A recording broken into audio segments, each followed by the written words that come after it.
Hello, nice of you to drop by. We've got some more train porn here for review, and this I picked up actually the same time as I picked up the Dapol Class 73, and this is the now getting a little bit long in the tooth in a way. It's been around a while, originally mainline, now in the Bachmann range, and it's the Great Western brake van, but in a much more unusual livery. I've never seen it really in this livery before. I did go and look up online on the Paul Bartlett photo site, and I did track down photographs of the real one, and it probably benefit a lot from a bit of weathering. But this is catalogue number 33-311 20-ton towed brake van, Departmental Yellow. And actually the towed reference that these vans get is actually a telegraph code dating right back to the Great Western Railway days, when a lot of wagon types were given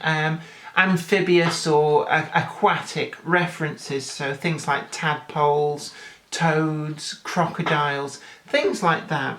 And this wagon was no different, but this shows the wagon in probably 1970s, 1980s, maybe even into the early 1990s, and its very, very last liveries, and this is when it had passed through into engineers' use. So we've got the now familiar Bachmann box and plastic insert. So we're going to open all that out. We've got this piece of foam, rather grippy foam, that's just protecting the paint detail on the roof.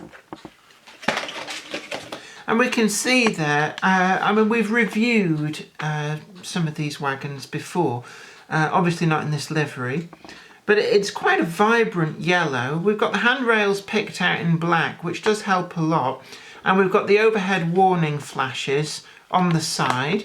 We can see it carries the TOPS code ZXO, the Z meaning four-wheel wagon in the engineer's non-revenue fleet.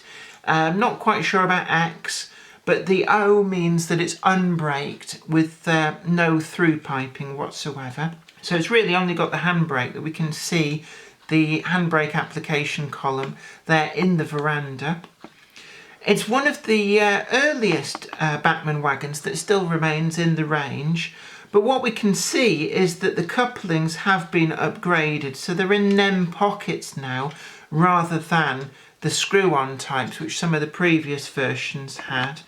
In fact, I think it's probably about the only 33 coded wagon that has seen that kind of an upgrade, so it's nice to see that.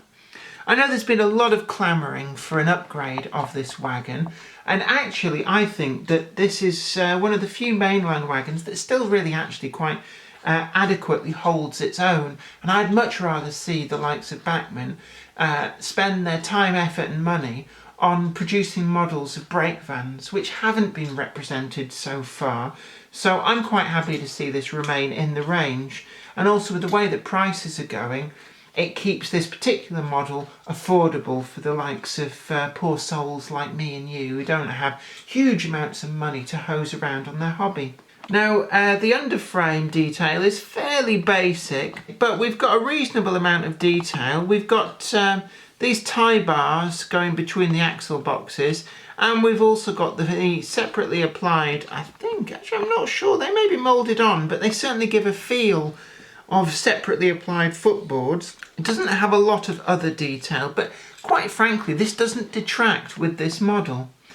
The livery application is pretty good. It doesn't actually look too odd. I was worried when I saw this in the announcements originally that it was going to look really quite bizarre, but it doesn't. It would benefit from a weathering wash, and that would really help to pick out some of the riveting detail and the planking, but it's not essential.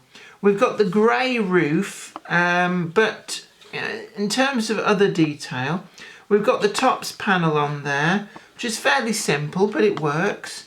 And we've got the overhead warning flashes as well. There's not really a lot else that could be said about this wagon. It's got unsprung buffers, but again, it doesn't really need any expensive additions like that. The top is held on by this single screw underneath, and you can see the clips there that clip it all together. There isn't actually any glazing in there, but again, I don't think it detracts from this wagon. We have the lovely detailing of the sandboxes and the braking column. And even though it's an old model, it still really does hold its own. So I'd still give it a good 7.5 to an 8 out of 10. And it's a worthy addition. Everybody who knows me knows that I'm a bit of a sucker for the Topps period liveried wagons. So I really did make a beeline for this and purchased one. Not really much else that can be said about this. Along with the bogie bolsters, the well trolls and the China clay wagons, it's one of the few older style wagons that still remains in the Bachmann range being made today, but it's one of the few that really did hold their own when the branch line models came in. Anyway, I hope this video has been informative to you. Don't forget to like it and share it too. Tickling that like button down there makes me really happy, and you see, because you were all really good at tickling that like button before, I went and had my hair done, so I look a little bit more presentable. See, I scrub up well.